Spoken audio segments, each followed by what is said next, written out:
वैशाली लोकमत सखीमध्ये आपल्या सगळ्यांचं स्वागत करते। मंडळी, आपल्या फॅमिलीमध्ये असे 2 ते 3 जण तर असतातच ज्यांचे सतत गुडघे दुखत असतात किंवा त्यांना सांधेदुखीचा त्रास असतो, तर कोणाला संधिवातामुळे सूज आलेली असते आणि एकदा का गुडघ्यावर सूज आली की 2 पावलं चालणं किंवा जिना चढणं शिक्षा वाटायला लागते।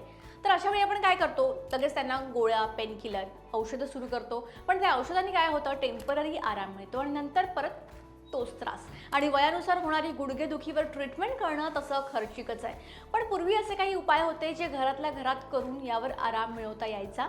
त्यातलाच एक उपाय मी तुम्हाला सांगणार आहे। खूप सोपा आहे, फक्त 2 ते 3 वस्तू तुम्हाला वापरायच्या आहेत, ज्या सगळ्यांच्याच घरी असतात आणि अगदी 5 मिनिटांमध्ये हा उपाय तुम्ही करू शकता आणि योग्य पद्धतीने केला तर गुडघेदुखी आणि सूज यामध्ये आराम मिळू शकतो। So let's get started. So basically मी हे तुम्हाला प्रॅक्टिकली करून दाखवणार नाही आहे, पण मी तुम्हाला सांगेन की एक्झॅक्टली करायचं काय आहे। सो बेसिकली माझे तर गुडघे दुखत नाहीत, सो हा उपाय मी केला नाही आहे, पण बरेच जणांनी याचा रिझल्ट शेअर केलेला आहे आणि तो खूप चांगला आहे। कारण पूर्वी काही मेडिकल सुविधा नव्हत्या, सो तेव्हा लोक अशा त्रासांवर हे घरगुती उपायच करायचे।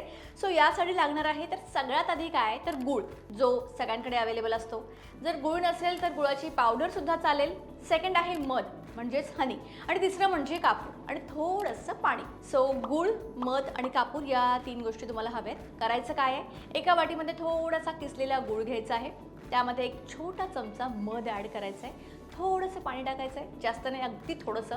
मिश्रण जे आहे ते खूप पातळ पण करायचं नाही आणि खूप घट्ट पण ठेवायचं नाही आहे।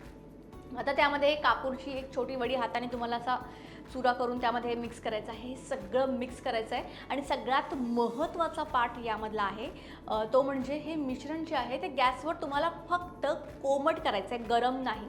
लक्षात ठेवा, जर तुम्ही जास्त गरम केलं तर तो जो गूळ आहे तो करपू शकतो, त्यामुळे तुम्हाला कोमटच ठेवायचं आहे। गरम केला तर याचा काही उपयोग होणार नाही आहे। सो हाताला सहन होईल इतकंच तुम्हाला कोमट करायचं आहे। आता आपण पाहूयात की हे लावायचं कसं।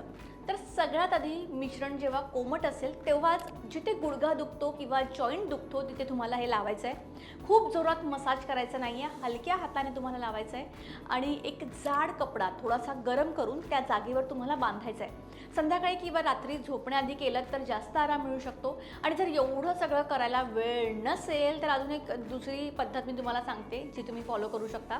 जर कपडा बांधायला वेळ नसेल तर थोडंसं मोहरीचं तेल किंवा नारळाचं तेल जे आहे ते गरम करायचं आहे, ते या मिश्रणामध्ये टाकायचं आहे जे आपण बनवलेलं आहे।